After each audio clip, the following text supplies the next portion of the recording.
Good Tuesday evening. Welcome to Unscripted and Up North Live, and thanks for joining us tonight. We have a lot to get to this evening, but first, taking a look at what we saw out across the region. A sunny day for some areas, but it looks like changes are on the way. Joe, behind you, that's Mount Pleasant. They're actually seeing some snow and rain mix right now. Yeah, not much sun there, although Yikes. there were areas to the north where we did have a little bit of sun today. That was a little earlier. Obviously, the sun has set now at Mount Pleasant. This is about a little over an hour ago. So there actually was some snow south of us, Melissa, parts of central southern Michigan, but that's moving on, and we're looking at a pretty quiet one coming up tomorrow. And pretty chilly tonight. Yeah, and in fact, where we clear things out, we had this last night where we clear things out, Melissa, even some teens expected overnight tonight. So let's take a look. That was Mount Pleasant there, and there's our graph. There's what we're looking at. You know, get a nice wide view. Why not, right? You don't want me standing in front of all that. There we go. You can see clear skies to the north. Our central and southern portions of the state did have that rain and some snow. And there's a look at what's left of this. And it's pretty much done for our area. Mount Pleasant still a little bit hanging on. Parts of Mecosta County there around Canadian Lakes, for instance. A couple light snow showers. But again, this will end shortly. We mentioned the cold night. Look at the overnight lows tonight. 16 for Grayling, the forecast. Cadillac, Houghton Lake, upper teens. Big Rapids, upper teens as well. So a cold night. We'll take a look at the rest of that forecast. Melissa, coming up a little bit later. All right, thanks for that, Joe. New developments tonight in the case of a deadly Traverse City shooting. 17-year-old Eugene Thompson and 18-year-old Hunter Vanderwall appeared in court today and were arraigned on murder charges. Our Ellie Baxter has been following this. She has more. Condolences to the family of Lawrence Boyd.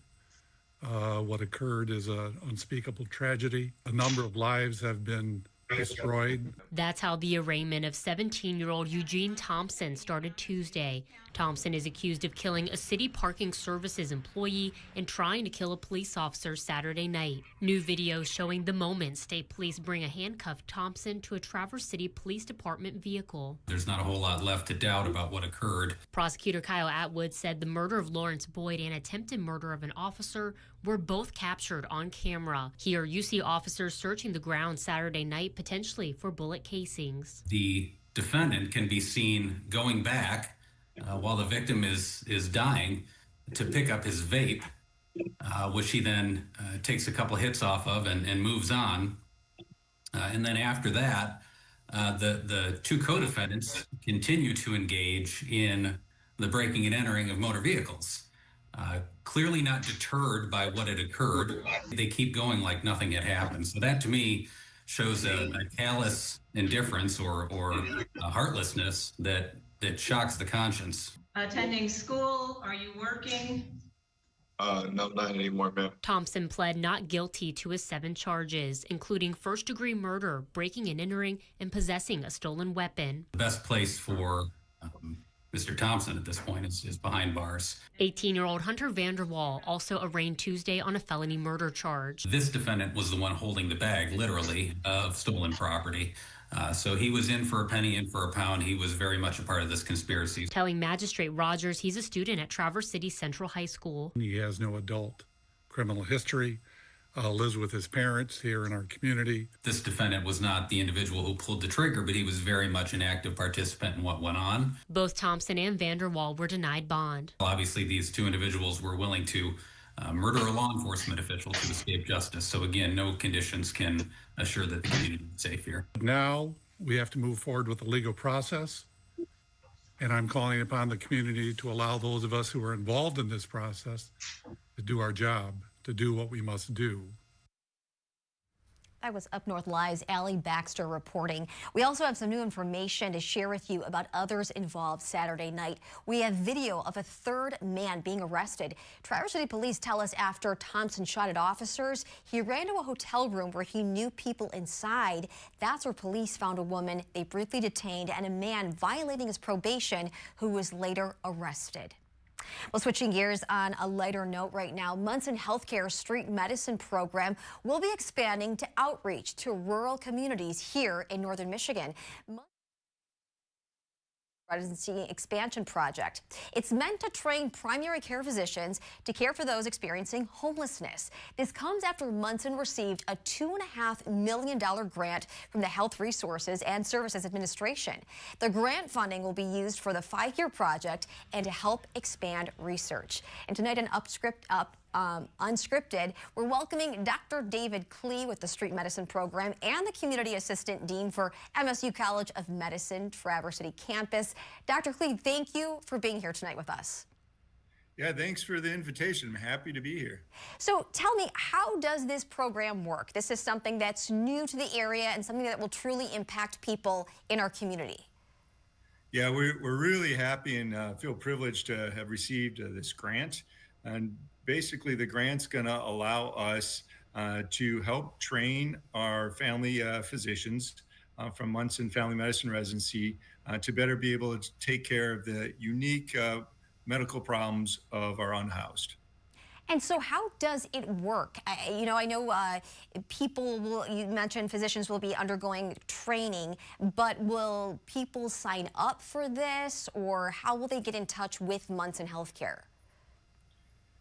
Yeah, so all of our residents that are in our Munson Family Medicine program, we have 18 residents that we train here, will be part of the program. And so they'll be taking care of our unhoused patients when they're in the hospital. They come onto our hospital service, but they also help take care of them on our mobile medical unit. Nice. And can anyone in Northern Michigan take part in the program if they're experiencing homelessness? Correct. Yes, this is open to everyone that's experiencing homelessness. Right now, we're caring for people in Traverse City, but over the summer, we've expanded to taking care of populations in Cadillac, Rapid City, and Benzonia. And you may have touched a little bit on this too, but what does the program include if someone were to come for a health screening? Basically, we have a mobile medical unit, and so our abilities are basically the same as what we would have in a regular clinic. So we can provide medication refills, we can assess people and treat their wounds, we can help them with respiratory problems or mental health issues. And how do people sign up? We're available on a drop-in basis. You don't have to have an appointment.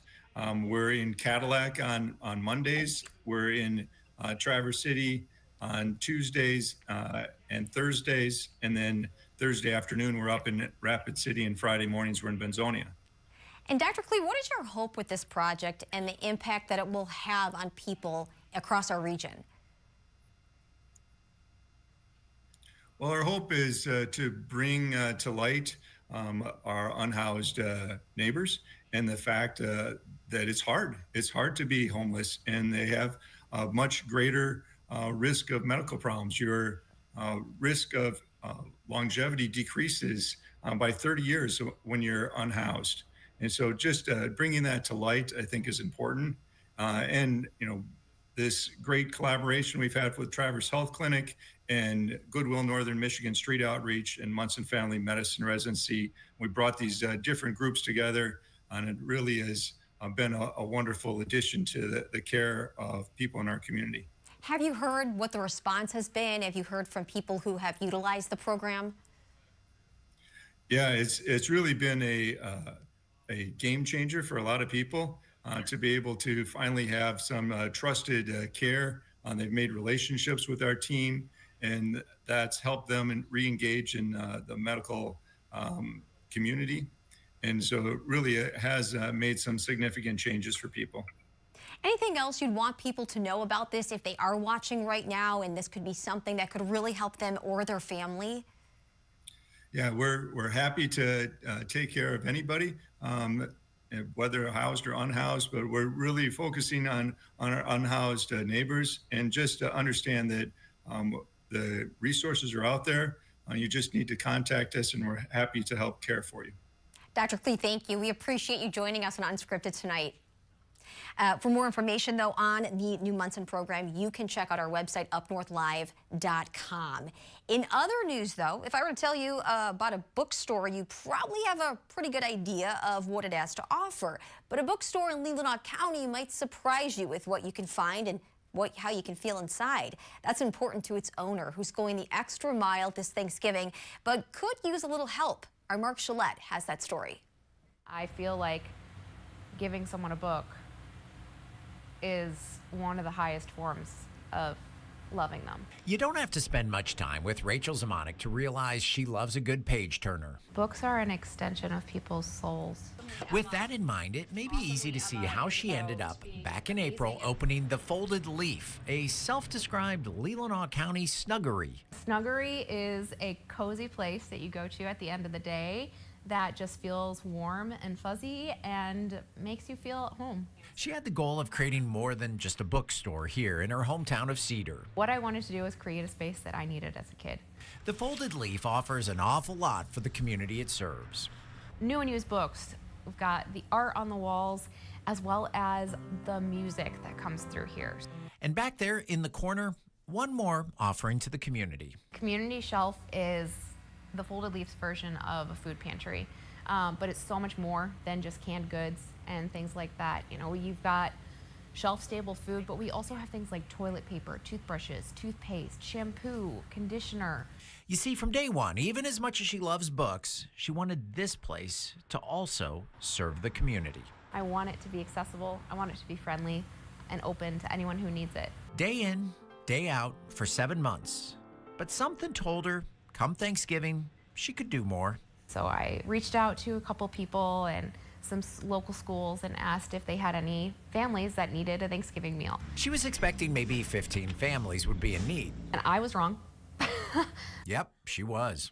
There are now 65 families on the list for the Folded Leaf to feed. 65 families getting fully prepared Thanksgiving meals, which are going to be cooked next week at the Leland Fire Hall, if she can get a little help. I can only do that through the support of the community. So volunteering to help with cooking these meals and money to help buy the groceries that they need. She needs a little help so that no one in town goes without on Thanksgiving, and that everyone is heard and seen, and that if you're in a place where you can help, you should.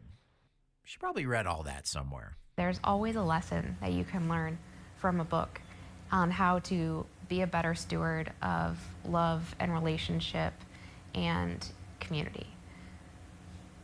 There is a certain magic to it. And along with a fully prepared Thanksgiving meal, each family will also get a bag of groceries to help them a little bit.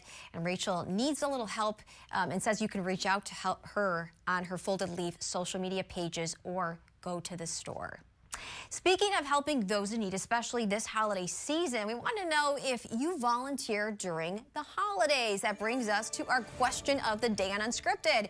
Do you try to volunteer during the holiday season? Check out our Facebook fan page, Up North Live. Check out our website, UpNorthLive.com. Let us know, again, do you try to volunteer during the holiday season? We'll check out those responses coming up later in the show. And stay right here. We'll take another look at that weather forecast with Chief Meteorologist Joe Charlevoix coming up after the break. I'm Jada Johnson from Big Boys TV, and the Fish and Game Report is sponsored by Johnson's Propane.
Sports Director Harrison Beebe is out covering the high school volleyball state tournaments tonight, but actually, we're switching over. My fault right now. We're switching over to sports weather. Joe, I get them mixed up sometimes. I have to say, though. No, I want to learn more about Harrison tonight. We'll get to that in a minute. Before he left, Harrison put together, I'm reading the teleprompter. Go there. ahead, yeah. Go ahead. He put together a high school tournament preview, so we're going to look at that coming up. Oh, okay. But first, weather. That's where you come in. Yeah. Yes. You know, we're in a temporary studio. We're getting a brand new one. We've mentioned that. It's going to be a couple-month project, maybe, something like that. So we're ironing out the temporary studio bugs. Yes. Right? Yes, we are. There's been a few today. All good, though. Yeah, it's all good. You're okay, Melissa. It's all right. All right, here's our three big things. Rain showers at times on Thursday. As we look at weather, we'll get to sports, I promise, in a minute. More likely to the north in the afternoon. But outside of that, it's pretty quiet through the weekend. We have 40s next weekend. It stays generally dry. And really not a lot of snow before Thanksgiving. Now, there are some signs of some colder weather around and just after the holiday, late next week. And perhaps that'll kick up a little bit of lake effect snow. On that note, this is earlier at CMU in Mount Pleasant. Yeah, some snow is coming down there today. Our southern areas along and south of US 10 did have some snowfall. On the north edge of low pressure that passed really over the Ohio River Valley, and that is moving along. There's the end of the snow just about to exit Isabella and Mecosta counties tonight. And that'll be it now until Thursday, when we do have that chance for a little bit of rainfall.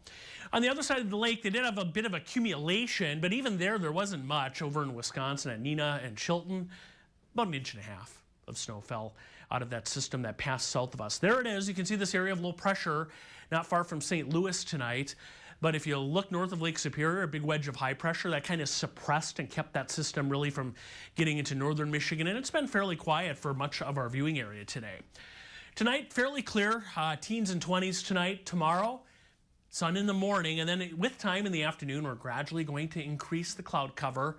And then here we go into Thursday, some rain. There won't be a lot, but some showers, especially in the UP and Straits, Thursday afternoon and evening. In lower Michigan, a cloudy day area-wide with more scattered showers on Thursday. There's next weekend, 40s on Saturday, same thing on Sunday. Maybe a couple of showers in our northern counties Saturday, Sunday. Looks pretty good, though, with a partly cloudy sky. A couple spots Sunday, maybe closer to 50 degrees. Again, this is the weekend before Thanksgiving. I mentioned some cooler weather maybe around and just after the holiday. We're not going to see much change in temperature. We'll stay mainly in the 40s over the next week. But watch next week. Right there's Wednesday. There's Thanksgiving. And see this bubble of cold air kind of brushes the area. So there's the possibility, at least, that we may see some colder weather right after the holiday into Black Friday there. All right, tonight, 16 to 28, that early mix in our southern areas ends, partly cloudy to mostly clear. And then tomorrow, no rain or snow, a dry day area-wide with increasing clouds. So again, more sun the first half of the day, more clouds the latter half of the day. Elk Rapids on your way, Kuwaitan there to 44. Reed City, Everett, Leroy, 42, increasing clouds. Extended forecast.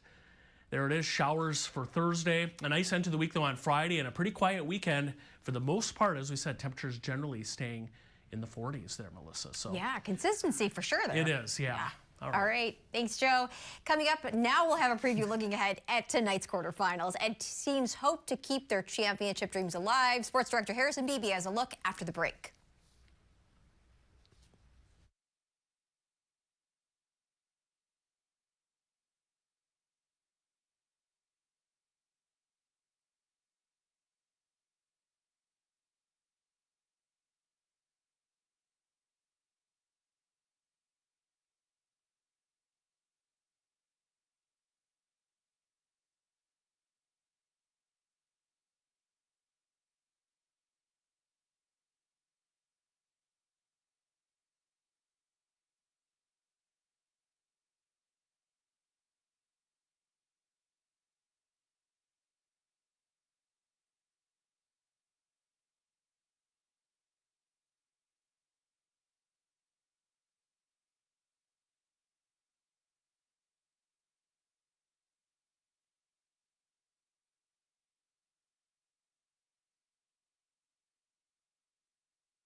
Welcome back. Sports director Harrison Beebe is out covering the high school volleyball state tournaments tonight. But before he left, Harrison put together a preview looking ahead at tonight's quarterfinals as teams hope to keep their championship dreams alive. We have got 5 area teams left in the high school volleyball state tournaments. 4 of the 5 teams from Grand Traverse County, and 3 of those 4 are from Traverse City. So exciting to see how the region does tonight in the quarterfinals. We've seen some of these teams make it to the state finals. Traverse City St. Francis, in particular, has played in the last 2 Division III state finals. But the Glads have a tough challenge tonight. The Kingsley Stags look like the team to beat up north for Division III. They knocked out number 1 ranked Roscommon a week ago and then won the regional final against Beale City. Traverse City St. Francis went up to the UP to play in their region before getting the win, and they will now take on the Stags in a volleyball quarterfinal being played at Traverse City West. So we're guaranteed to have a local team be in the state semifinals down in Battle Creek. That would be this Friday. We'll find out who it is between these two when we get those highlights during Sports at 11. Traverse City Central was in this spot a year ago. The Trojans winning their 2nd straight regional title this past week, and now Emily Wilbert's crew will be heading down to Ferris State again to take on Rockford, the top-ranked Rockford Rams in Division I. It was a competitive match last year in the quarterfinals, but it was the Rams getting the win. We'll see if the Trojans can flip that script and get a chance to play in Battle Creek for later in the week. Also downstate in Clare, we know Traverse City Christian is going up against Fowler in a competitive Division IV quarterfinal. TC Christian coming off a 2nd straight regional, as well as head coach Kristen Johnson has her Sabres primed to perhaps get a shot to play in Battle Creek for later in the week. And also in Division IV, we know Atlanta is heading north of the bridge to play Crystal Falls Forest Park. That match going down in Manistee. Winners tonight will head to those semifinals either Thursday or Friday, with state volleyball championships being handed out Saturday if teams can make it that far. Join us at 11. We'll recap everything that goes down and see who's moving on with a chance to win it all still this season. That'll do it for Unscripted Sports. I'm Harrison Beebe. All right, just like Harrison said, we'll check back in with him at 11 tonight on Up North Live. But going back to our question of the day, we want to know, are you volunteering at all this holiday season? Check out our Facebook page, Up North Live, and our website, upnorthlive.com. And we'll check out and see what you have to say coming up later on the show.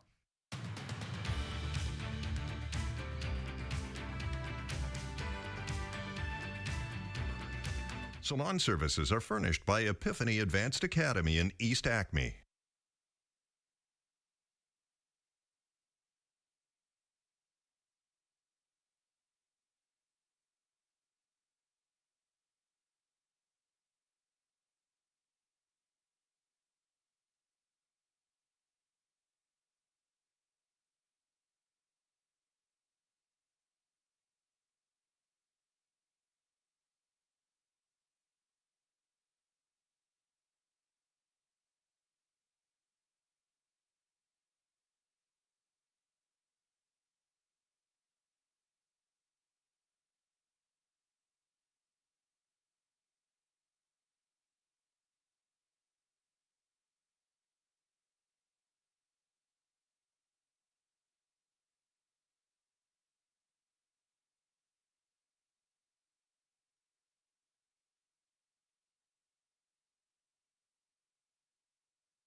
Well, welcome back. Checking out our question, do you volunteer during the holiday season, or at least do you try to? 61% of people saying no right now, 39% saying yes. You can still go on our Facebook page and our website, Up North Live, and check that out and respond. Let us know if this is something you do. Right now is that holiday season, and if you are doing any volunteering, we would love to hear from you. And thanks for tuning in tonight to Unscripted. We will see you back here at 11 for Up North Live News. Until then, have a great night.